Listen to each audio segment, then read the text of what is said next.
Hey, it's Chris Schmidt with the Average Joe Sports Show. More thoughts on Husker spring football.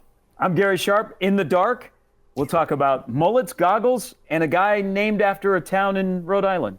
Hi, it's Bill Doleman. Who has the edge in in-home visits? How important are they? You know, Matt Rhule likes to go in-home. Prime, not so much. And, hey, an homage to Bruce Matheson. And it's Elijah Herbel here. The Husker baseball team drops a tough one to Creighton on Tuesday night. They're looking to do some slump busting this weekend against Maryland. We'll hit that and a whole lot more on the Average Joe Sports Show.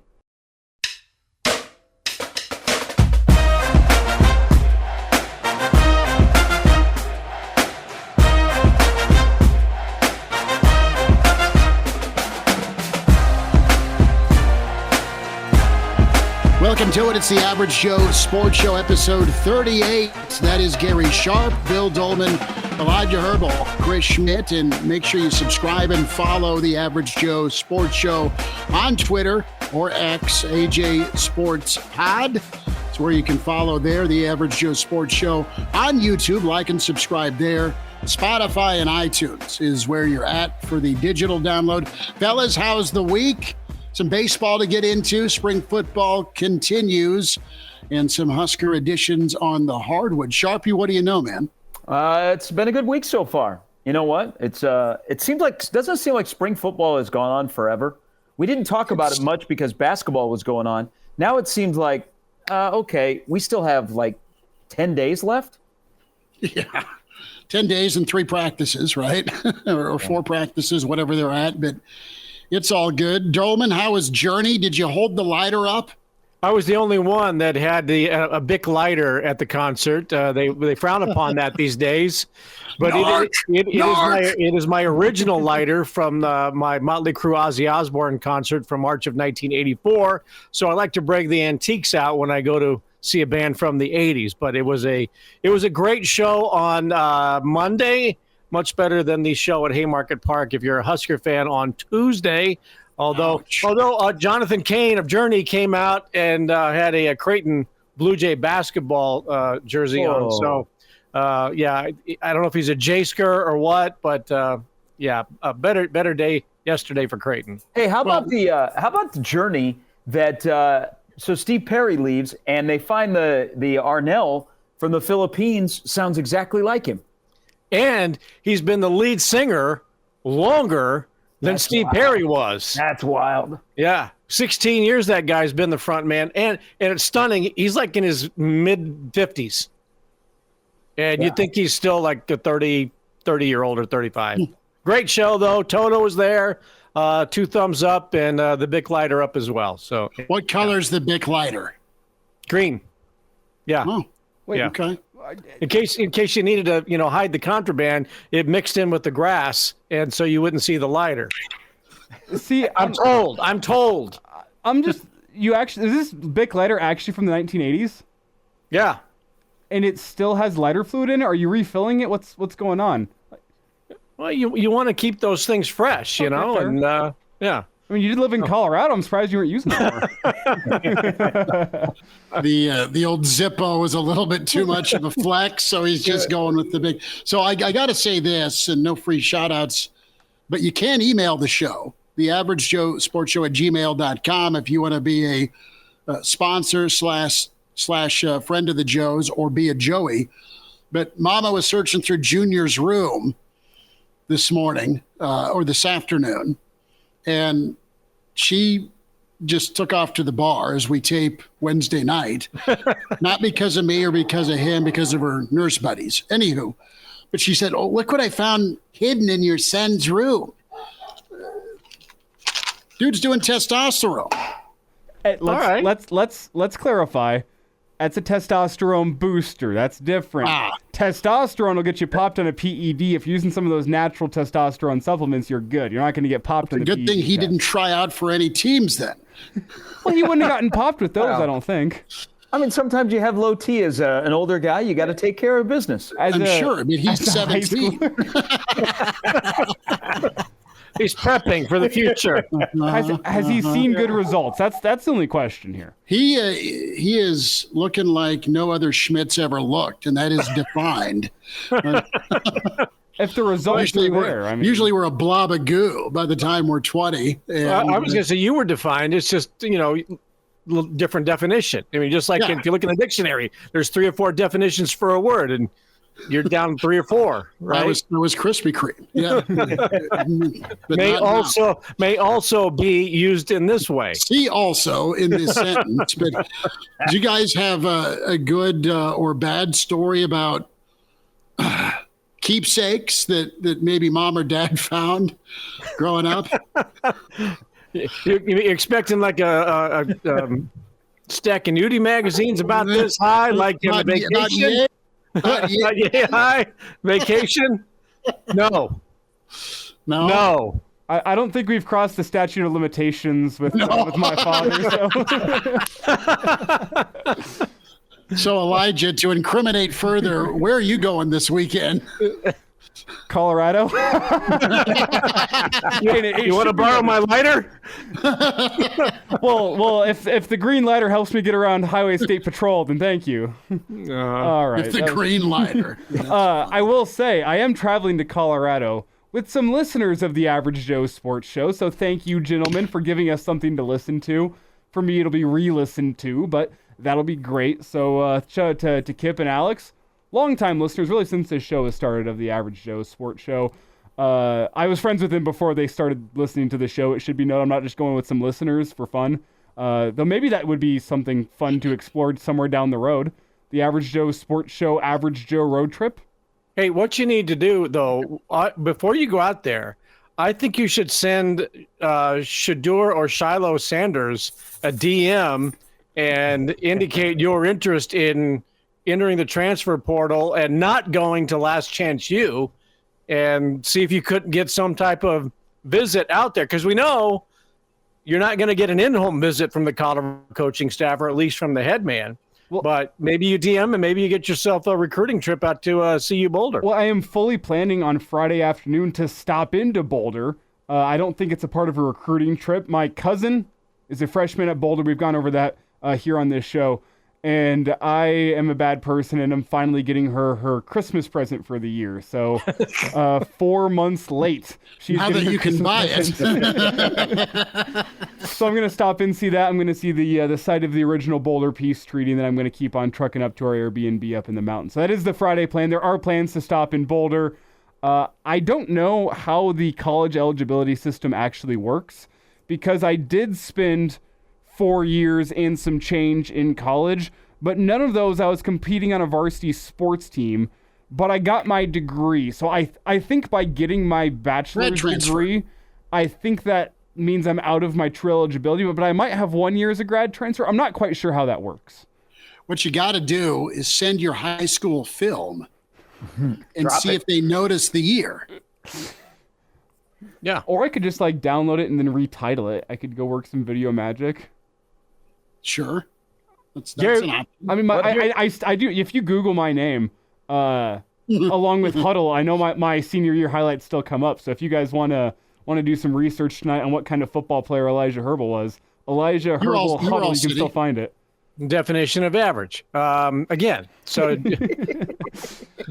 Gary, what do you make of that? As we were going to talk baseball, but this is more fun. The Colorado story, though, about DM me if you're interested and all that. The way Colorado is operating on the transfer portal, and now what was it? USA Today had a story that I don't know when that story came out, that Matt Rhule has had 400 visits and 120 some in-home visits in 2 months, and Deion, since he's been in Boulder, hasn't had a single in-home visit. What do you make of all that?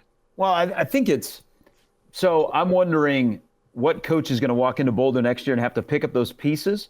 It's because I think he'll be the head coach of the Dallas Cowboys next year with his son as the starting quarterback. Now I could be way out on that, but I don't think he's always coached his kids. I just don't see him staying in Boulder after his kids are gone.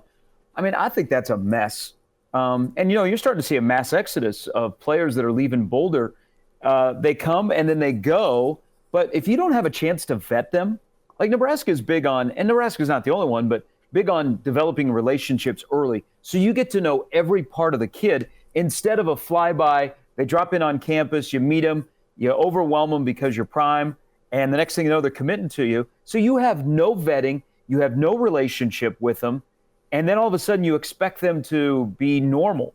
And I think they get what they deserve. I can't believe that he would not use the advantage of going off campus. Can you imagine if Deion Sanders was doing in-home visits? I mean, a parent has Deion walk into their house. The whole neighborhood would be there. Yeah, but he doesn't want to recruit that way. And they're recruiting on the internet, which is just ridiculous. So they get everything they deserve. And, that game's going to come pretty quick, week number 2. But I don't know what's going to happen to the roster. They're not really in the business of developing chemistry and continuity because they tried to bring in some guys in the winter, and some of those guys are already leaving, including their highest recruit ever, a defensive back who's going back to Florida. Well, let it be known. When we're talking about Deion recruiting, the catchphrase is, I ain't hard to find. It's not, I will come and find you. So, no, okay. Good luck with that. Flopped on that one, I guess. Damn, I thought it was decent. No, you're fine. He's just, I think he's kind of a throwback coach as far as how he demands a hard practice. I think he's a throwback when it comes to knowing football knowledge. I think there are good aspects of his ability to coach. And you saw what he did. You saw what he did down, in the HBCU divisions, and he's good. He gets talent. Guys want to click and play for him. But in today's era of college football, you've got to be really good at vetting, especially with how mobile it is. And either that or you just absolutely set on fire a recruiting class and you're always chasing your tail, man. You may win one year, but you could pull a Tucker and go 5-7 the next year after a New Year's Day 6, and fan bases, doesn't matter what college you're at, aren't going to put up with that. Well, one thing I'll say is I'm 100% with you. I think Deion is not just I think he's a great football coach when it comes to the X's and the O's and it comes to the on-the-field stuff. But the problem is in college football, I mean, the on-field stuff is less than half of the job.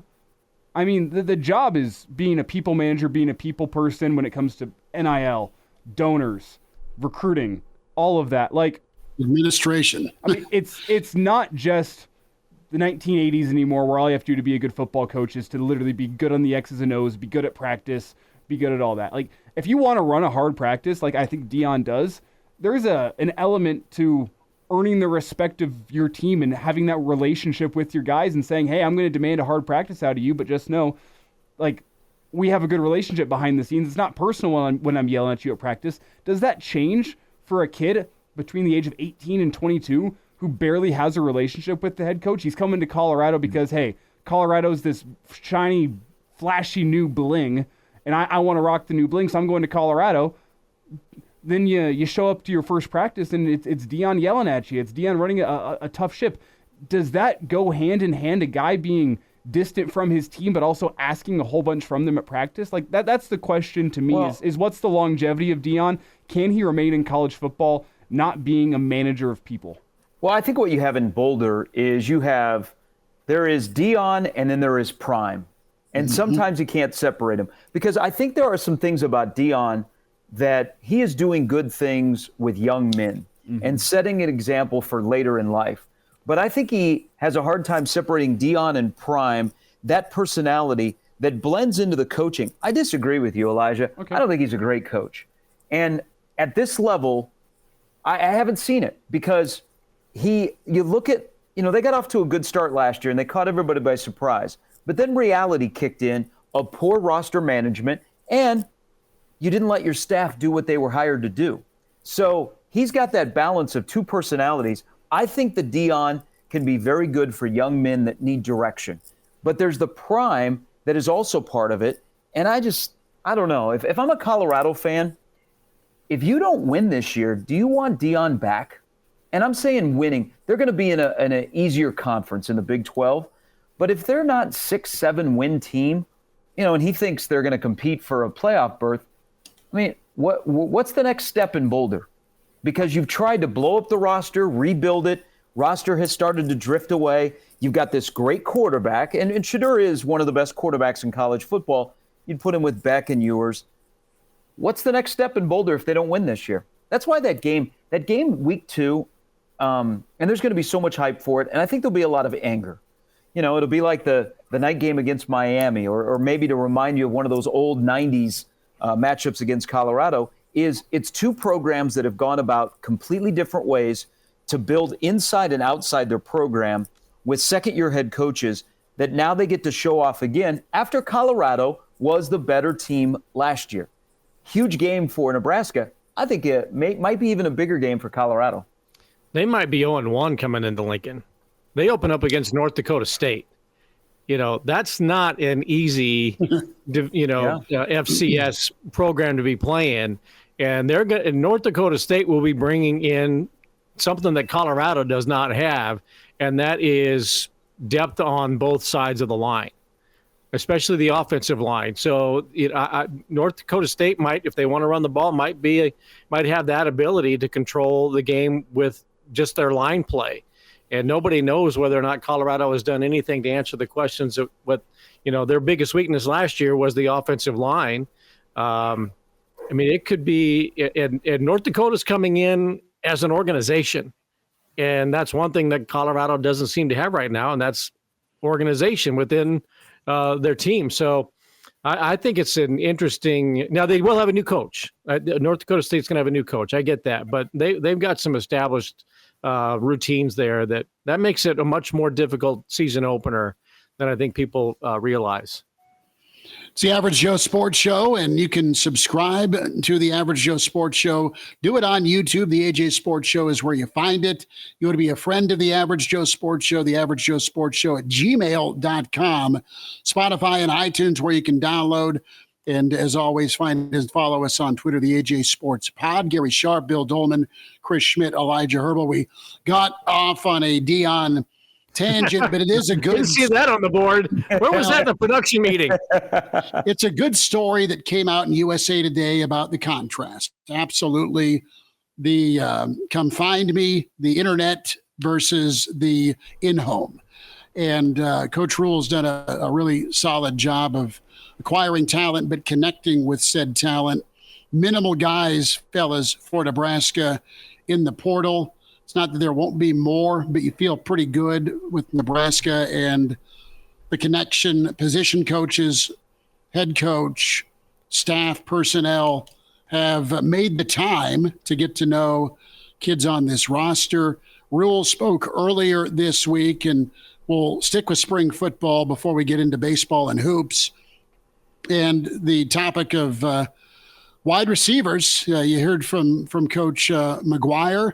You heard from a trio of wide receivers guys, but Rhule talked about just being able to deal with press coverage. That was an issue for Nebraska. Throwing the football was an issue for Nebraska when they needed to, when they had to. So can Nebraska be different at the receiver spot? Some second-year guys that have big things planned, and different at the quarterback spot, throwing the football like Coach Satt talked about earlier this spring. I think they will, from the standpoint of, like the last couple of years, and this going back even to Scott's time, they were able to scheme wide receivers open. If you ever sat up high at a Nebraska game, you would see wide receivers running open. You just did not have a quarterback that could complete throws at different levels to get guys the ball. I think with the wide receivers, they all don't look alike. Now you got a 6'4" and a 6'3" guy that have combined for 160, power 5 catches before they arrived at Nebraska. And so they're going to play different roles. And then you throw in, a Jalen Lloyd or somebody like that. I think they'll be able to scheme wide receivers because they have an array of talent. But it's still a group that has got to be better than they were last year. They got to be more consistent and do their job of running routes properly. But I expect big things out of that wide receiver room. I think Rhule looked at Garrett McGuire and said, man, we dealt you a bad hand last year. We're going to go out and help you. So they got 2 guys out of the portal. And then we're going to probably look, if you didn't already, at a Jalen Lloyd and go, wow, that guy is really, really good because he has a quarterback that can take advantage of the talents and the speed that Jalen Lloyd has. I think Garrett McGuire has gotten younger looking than he was a year ago. Yes. He sounds younger. Like, is that the same guy? Yeah, he looks younger. Don't you usually age rapidly, either in the White House or as a coach? He got up there. I'm thinking that he looks younger than he did a year ago. Maybe he's feeling better. Maybe he's got some experience and talent and speed, and everything's getting harnessed. I said going into the spring, I think while people question the line play and all of these, what are they going to do the secondary? I think the chemistry development between the quarterbacks, whomever is the starter, and the receivers, that chemistry development between now and fall camp is the most important thing, because you have receivers with a lot of speed. Nebraska recruited speed. You hope that the ability to catch the ball matches up with the speed and the ability to get open and really, extend defenses. And the ability of Dylan Raiola, who's been throwing to some high-level high school guys over the last, 3 years or so. But now he's going to be throwing to a different speed, different type of receiver than he's had. And I think him maturing and adjusting to the kind of receivers he's going to have in college is significant. And I think it's why Banks may be the most key acquisition of all that Nebraska has this year, because you have a veteran receiver who's, I think, going to be able to help him on the field get adjusted to making the throws he needs to make with fairly established college wide receivers like Nebraska is going to have. And they've got young ones, there's no doubt, but those young ones are raw, but they are so fast. And I think him adjusting to that, and Danny Kaelin as well, and Hoiberg, whatever improvements he makes, but the chemistry between receiver and quarterback is paramount. Quickly here, guys, I've been doing some research behind the scenes. I think I can figure out what you're here for. Why does Garrett McGuire look younger in 2024 than 2023? I've been doing the research. We are yet to see him yet this year not wearing a hat. And I think whenever you cover the hair, I don't want to say he's got an old man hairline, because that's harsh to him. It's not right. But he doesn't have the kind of hair that you'd expect for a 24-year-old, especially whenever it's parted to the side. Whenever he puts the hat on, the boyish face comes right back out and he looks younger. So I think that might be the root causes. Once the hair is out, he looks older than he is. If he covers the hair, he now looks younger than he is. So I think that may be the issue there. There we go. The old hat trick. Good night, everybody. It's the hard-hitting analysis you come to the Average Joe Sports Show for. Let me ask you this. What position group are you most worried about? Well, hold on. Can I throw something out to the group here about the wide receivers? Yes. To Garrett McGuire, what's more important in 24 for him? Two veterans in a room that last year didn't have a lot of direction with a first-year head coach, or Dylan Raiola? Ooh, that's a great question. You know what? I think I'll go first here. I think what's most important is the two vets, because you have two vets that have played at a high level. You have one coming in with a chip on his shoulder because he went to Texas from Wyoming and Nair, and it didn't work out because of the injury. Now this is his third stop, and he's got all sorts of talent. Admittedly, he'll need to be a little more consistent with some of the routine, but he can make the spectacular. You have Banks that is just show up and grind guy, kind of a Quincy Enunwa throwback. So to me, it's the two older guys that are in a certain spot in their career, and you've got really good young talent that flashed a little bit, but if they see an older guy come in, lead by example, and have great success, I think that kind of just passes on that wanted culture. And that's where I'm at. I think the quarterback spot, you made a few plays a year ago with a makeshift quarterback situation. You went through three of them, right? And to me, show the young guys at wide receiver that room that's in waiting with all sorts of talent, how to do it, how to be a pro. I think you have that, man. You could be really, really high level. I think the quarterback play was going to go up. It has to from a year ago. So while you have an amazing talent or options at quarterback, it's that receiver room having those vets in there to show the way it's supposed to be. Bill, anything to add? Oh, well, I was waiting for you to jump in after your Brett McGuire. I can say, in my opinion, the most important thing for McGuire this year is getting that 401k in order. Like, you guys have heard the story of the two twin brothers. One sets up his 401k at 20, one sets up his 401k at 26, compounding interest. It's a hell of a thing. But you in tax week. In all seriousness, though, I got to go with the wide receivers as well. And I'm going to use an example in college football that goes back damn near a decade. Ohio State.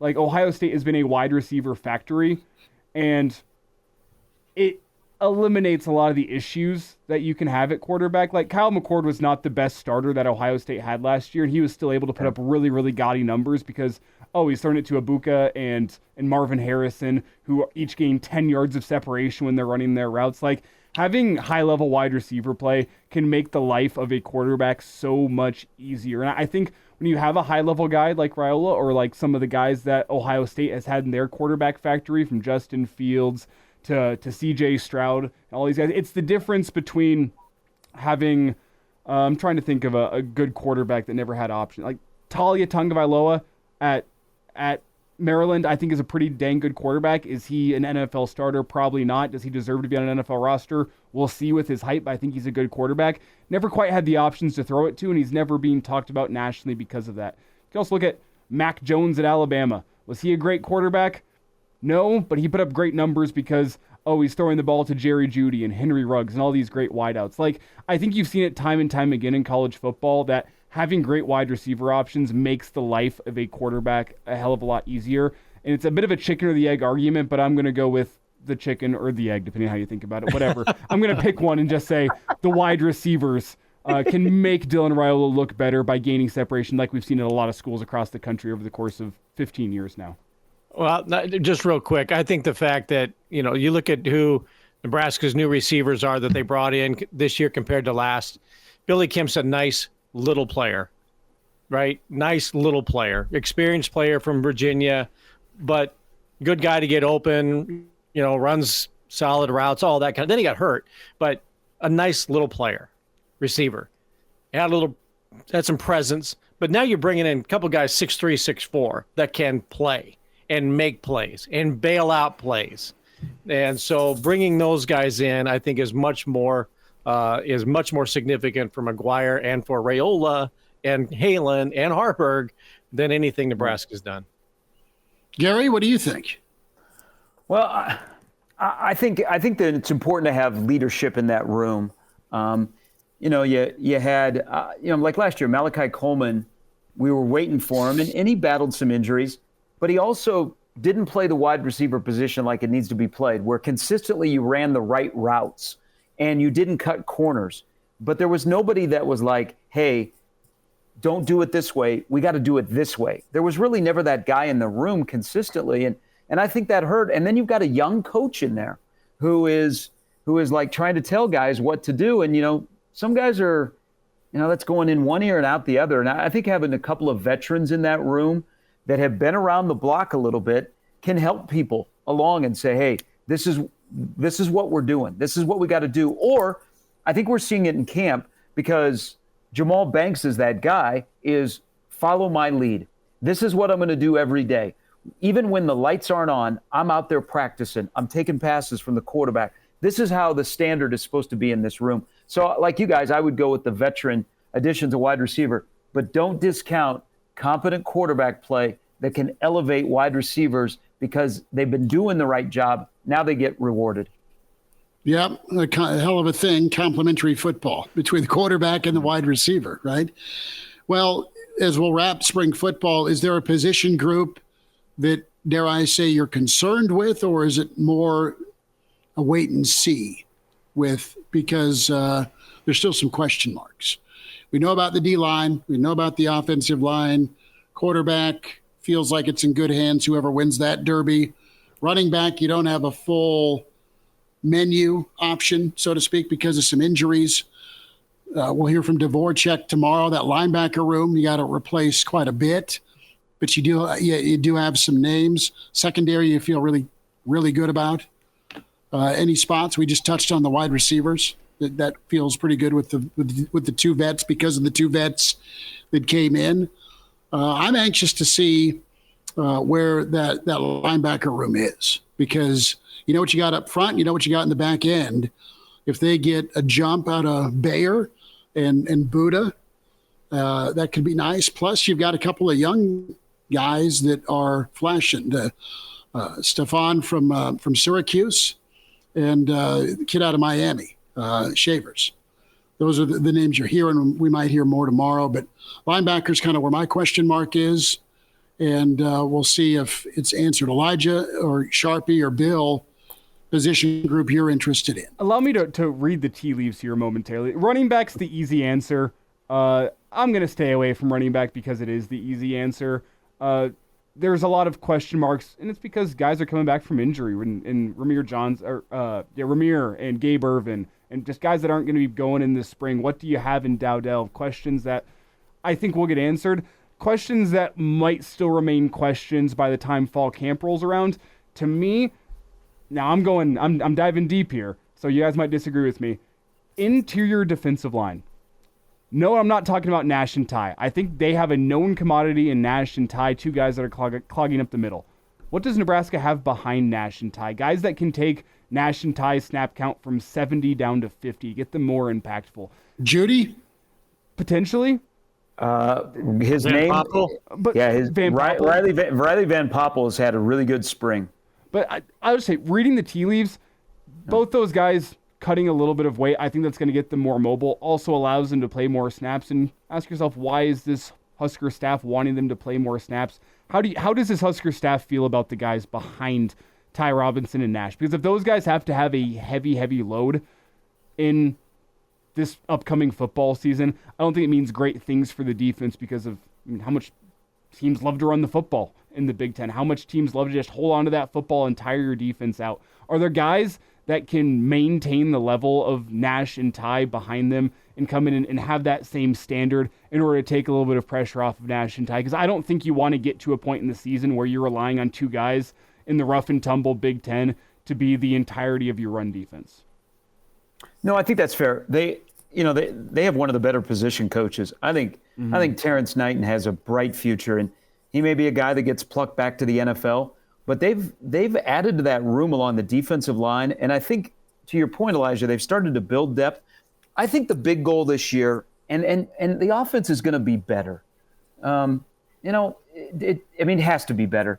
But I think with that, I think Nebraska expects to play less snaps on defense, to get off the field when they need to get off the field. Because last year, as good as that defense was, man, they didn't get off the field on third down consistently to be where they wanted to be.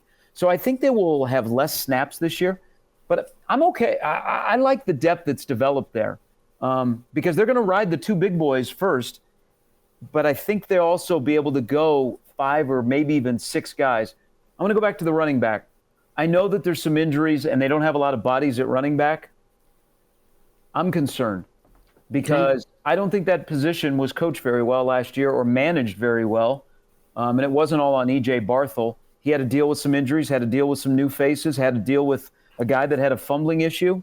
They've got to be better, because if you have a quarterback that's going to be able to complete the throws, man, you can't be one-dimensional. You have to be able to establish the running game. And so I think the running backs, first of all, need to stay healthy and figure out who's going to be available, because I can't ride with Gabe Ervin and Ramir Johnson consistently, because I don't know if I'm going to have them.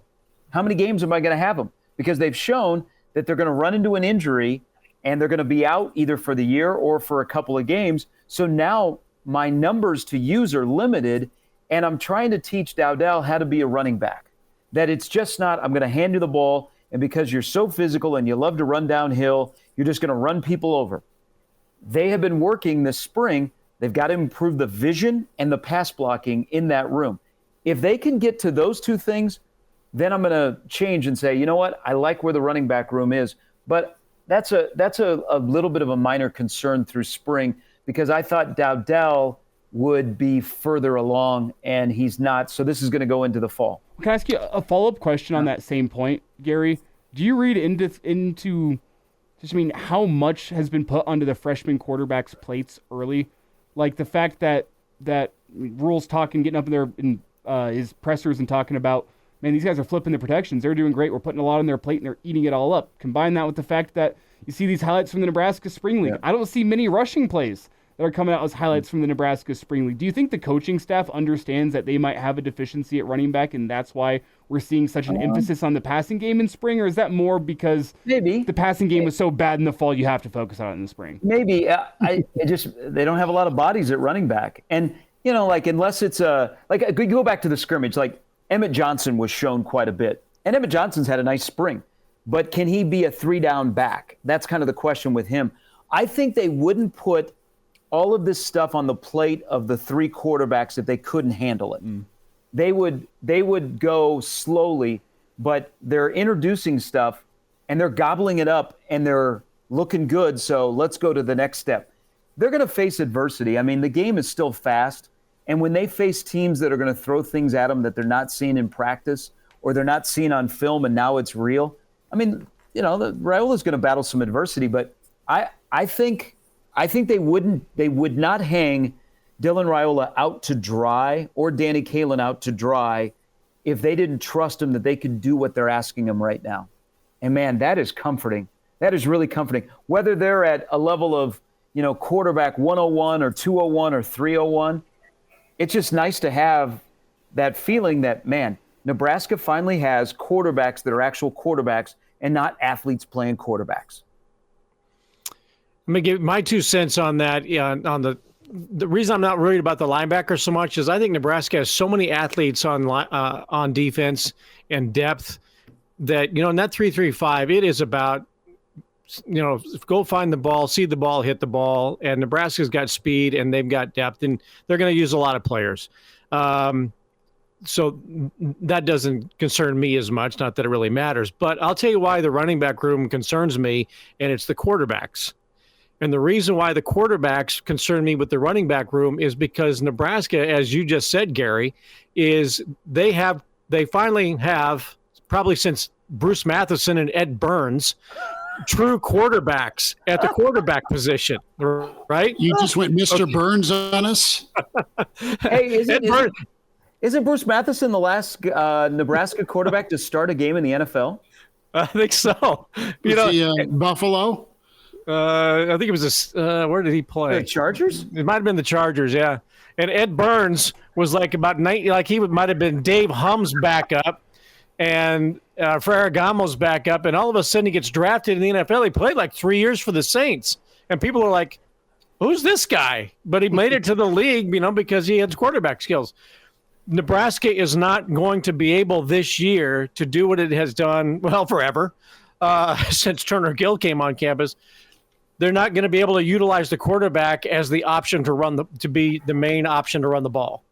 This is not Eric Crouch. This is not Scott Frost. This is not Turner. This is not Tommy. This is not Jeff Sims and Heinrich Harburg, right? Dylan Raiola and Danny Kaelin are quarterbacks. And if Heinrich Harburg is in there as the quarterback, he's probably going to be running the ball again this year as much as he did last year.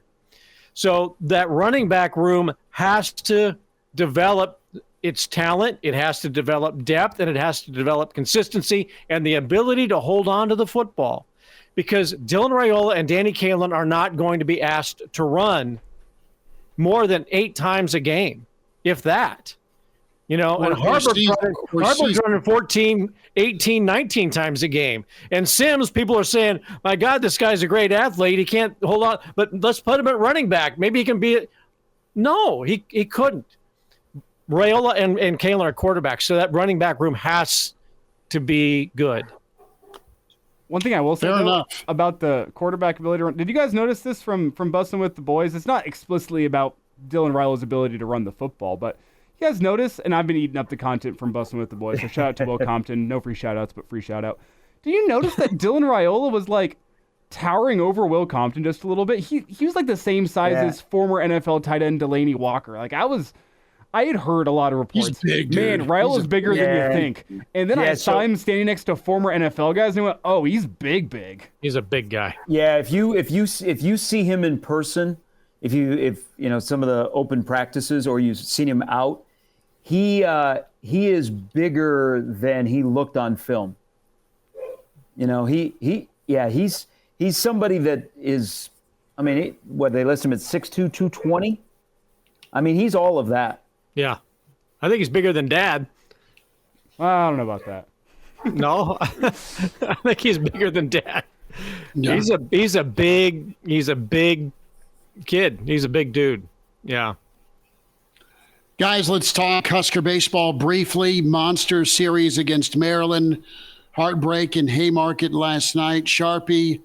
Rob Childress has some work to do with his bullpen. You've got a feel-good situation with Friday, Saturday, starting-wise. But, man, you had a rough Rutgers weekend, and it carried over against Creighton. Creighton's a hell of a good ball club this year. But that being said, you know, Will's just like, look, man, needed more offense last night, and the pitching's just been too inconsistent for him once they get past the 1-2 punch we just talked about. Yeah, they're in a full-fledged slump. I mean, that's you can say that they've got a good Friday and Saturday guy, which they do, but midweeks matter, and they're in a slump. And an element that was really good to build up a nice RPI, which is at 19 at this taping, that bullpen isn't giving you the consistent effort. Now, last night was frustrating because the wind, you know, I mean, if you're watching the game on TV, you were seasick because of the camera guy in center field, and then some of the balls that were hitting the air. But, you know, really, Kyle Perry was the only reliever that struggled. Caleb Clark started off. They were handing the baton off, and Kyle was nibbling again, and it got him in trouble in New Jersey, and he's been on the struggle bus. But that whole group has been on the struggle bus during this, you know, stretch of 3 and 6 in April. But I was also disappointed in the at bats last night. I thought for a game where all you had to do is get in the air, and that thing might go out. That might end up in the bottoms. I thought they had poor at bats. To only have 4 hits like they had, I think that's disappointing. And they also, when they got up 3-1, they had uncompetitive at bats. That top of the 7th where Creighton left the bases loaded, and you're like, Nebraska got out of it, we're feeling good. What happened in the bottom of the 7th? Ground ball to the shortstop, ground ball second base, ground ball third base, 3 up, 3 down. They go to the 8th, and you're like, whoa, we're up 3-1. Doesn't feel like we're the team in the lead. That you got to play the wind. I mean, Teeter did. Just get the ball in the air and see what's going to happen. And I mean, that Teeter's home run looked like we'd gone back in time to the old aluminum bats.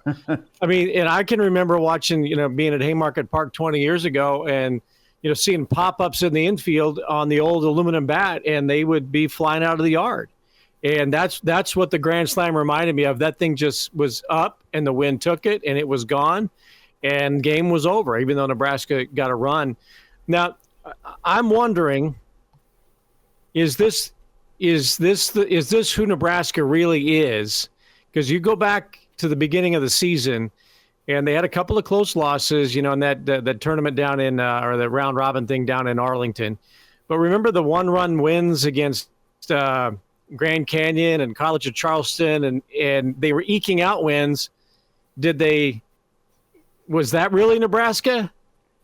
Or is this really Nebraska, the one that just cannot finish a game, and they're losing the close ones now? I mean, teams go through slumps.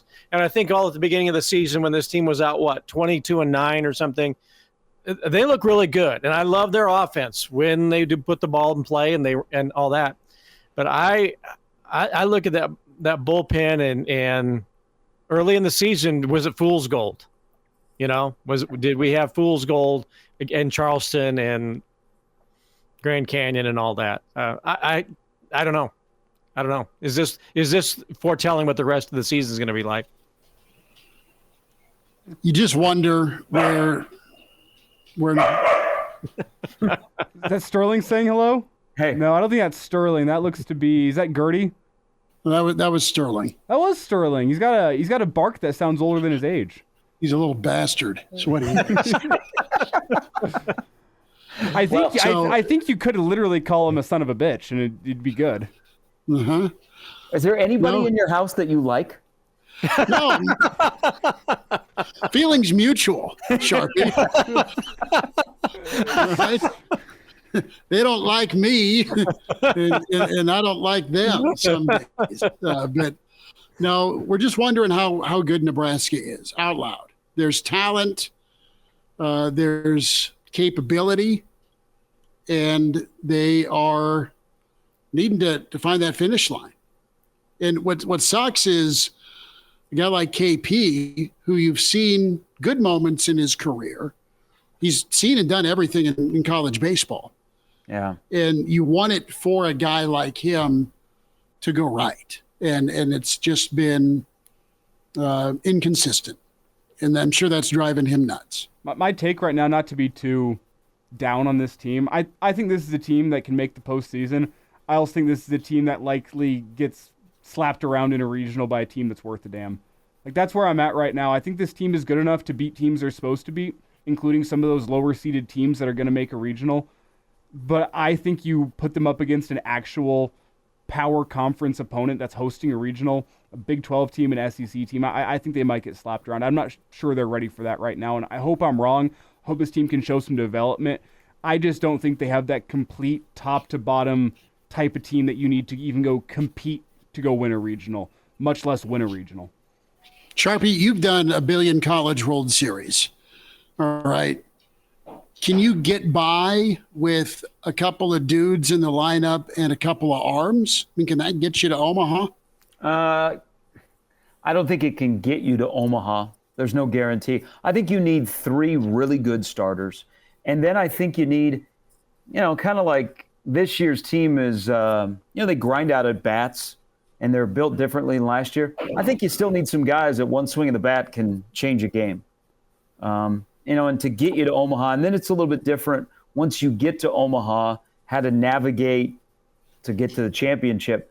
But I think Nebraska needs another arm. And then they also need a guy at the back end of the bullpen. I mean, that's a Friday and a Tuesday where Nebraska's had multi-run leads and they've blown it. So they have to work through some of their deficiencies, and that's just the way they're built this year. But in terms of getting out of a regional and winning a super, I think you need 3 really good starters. I think you need a closer. And I think you need 2 or 3 guys in your lineup that when you need a home run, they're going to come up and they're going to get you, or at least give you a chance to change the game with one swing.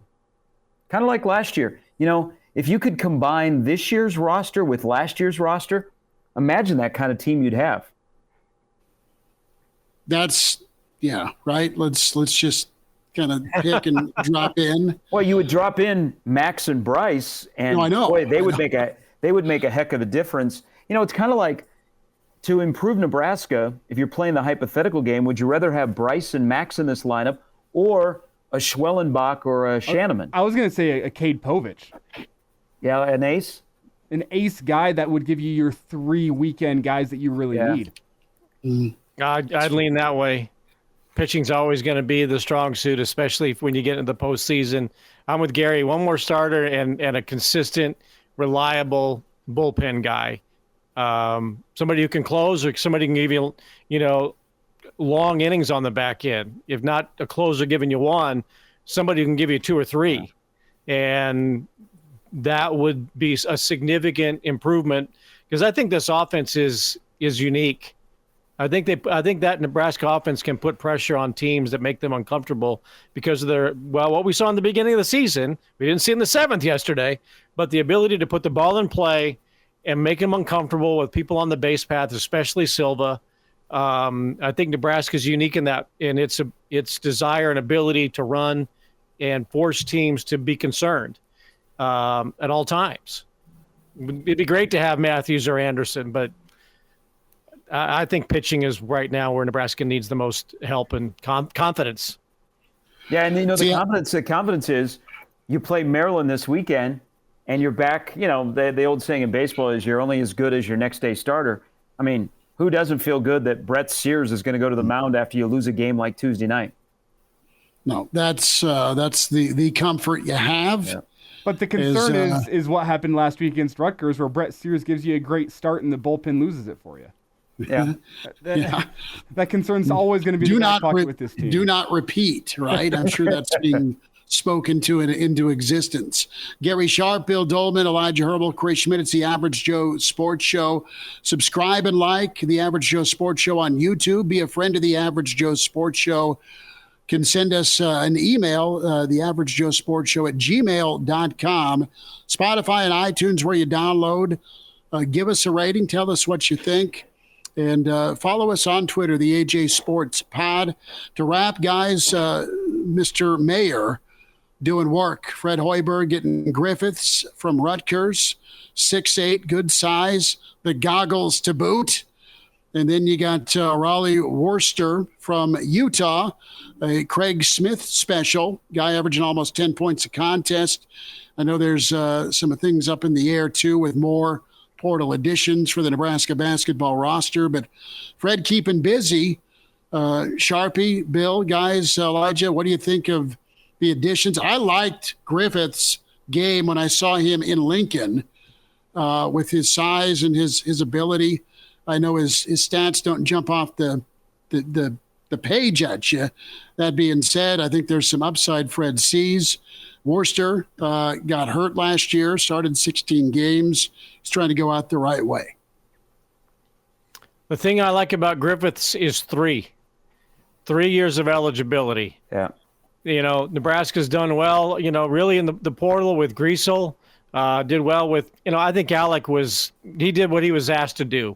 Go 100 miles an hour and rebound. And if you go 9-9 and 10-9 again, we're happy. 14-9, whatever. I think Alec was great and became a fan favorite and was a big reason why they got to the NCAA tournament. But he's gone. Griesel one and done. And Griffiths, I mean, it's unique. I mean, that guy is he's a nor'easter. I mean, his family's from Hartford. They're played in Hartford, mom and dad, and to get away to come to play at Nebraska, he must like something with what the opportunity he has with Fred. He's going to be their 3, regardless of what the guy in Omaha decides to do.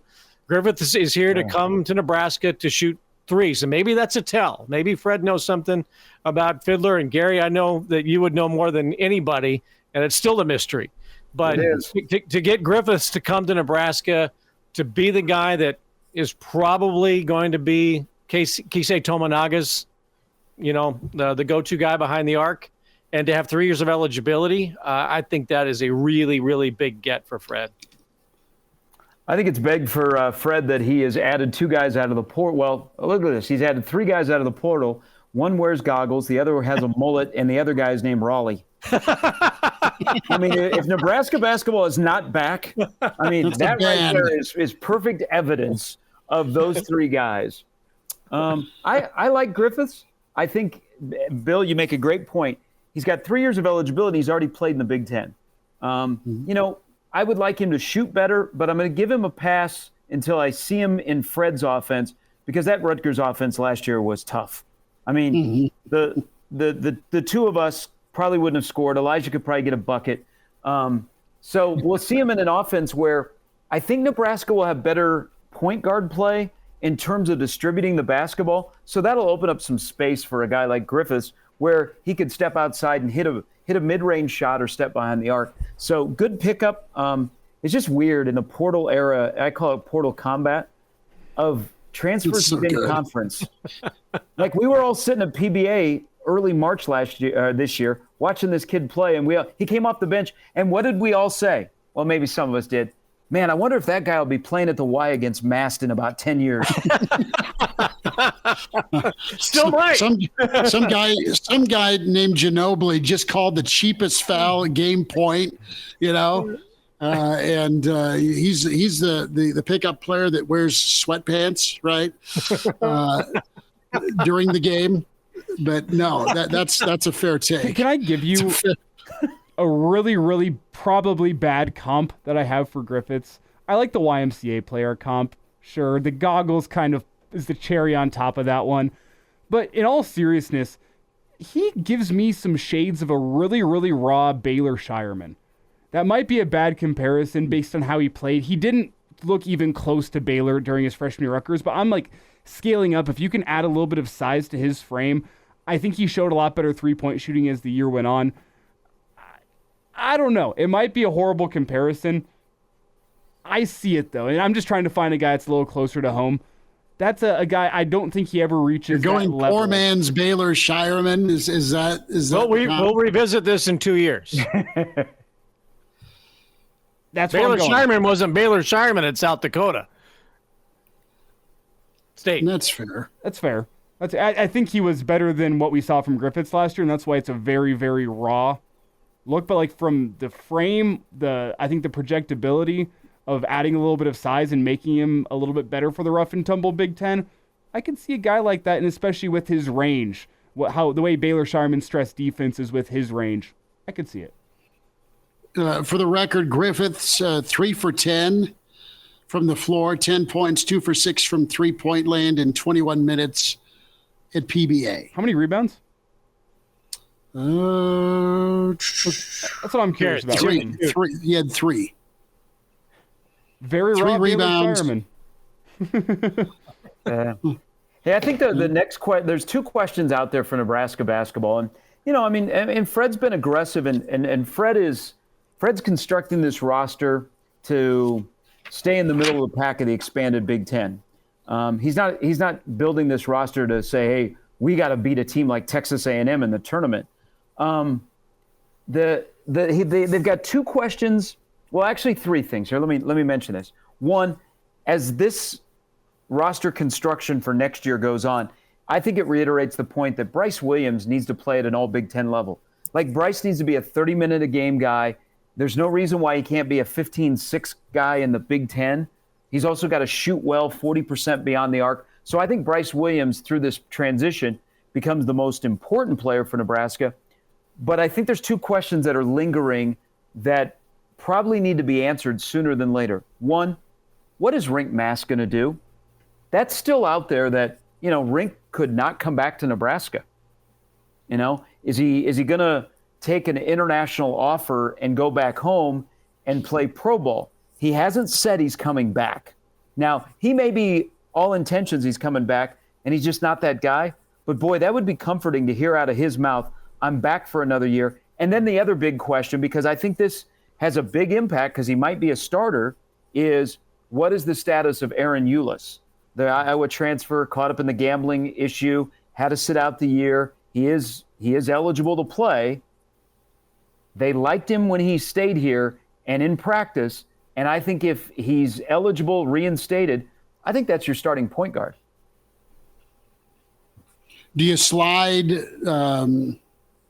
Worcester in off the bench? Is he an off guard? How does he work into this, or is he just going to split up the point guard minutes? I think you split up the minutes. I mean, I would love to have two guys on your roster that both can handle the ball and be distributors. Yeah. That when one guy is out, the other guy comes in, and you don't really miss a beat. And Nebraska didn't have that last year. They didn't have that true distributor who was good at passing the ball and didn't need a plethora of shots. But when it was time to take a shot at the end of a shot clock and they had the ball in their hands because they're the distributor, they were able to take the shot and you had some confidence in them. And you got 20 minutes, for point guards. Look, maybe they want to play 30 plus, but if Fred was able last year to get guys to buy into their roles. Lawrence coming off the bench, that was a buy-in. Wilcher buying in his role, until he kind of faded toward the end of the season. But people bought in to the roles, and that's why Nebraska got into the NCAA tournament. And if you can get Worcester and Eulis, if Eulis is available, to understand you're going to be 20 to 25-minute guys, not 30 to 35-minute guys, and understand that. And it's who finishes, that's the most important thing. And who's got the hot hand is going to be the one that's going to finish. And who's got the offense rolling at the end, that's who's going to finish. That's the most important thing in basketball, not the starter. It's the finisher. And if you go with a hot hand at the end of the game and they're both getting 20-plus minutes, it might work. It just might work. It's Bill Doleman, Gary Sharp, Elijah Herbel, Chris Schmidt. That'll wind us down here for the Average Joe Sports Show. Again, like and subscribe the Average Joe Sports Show on YouTube, Spotify, and iTunes. and the AJ Sports Pod on Twitter. Give us a follow there. Send an email if you want to be a friend of the Average Joe Sports Show. Be a Joey, the Average Joe Sports Show at gmail.com.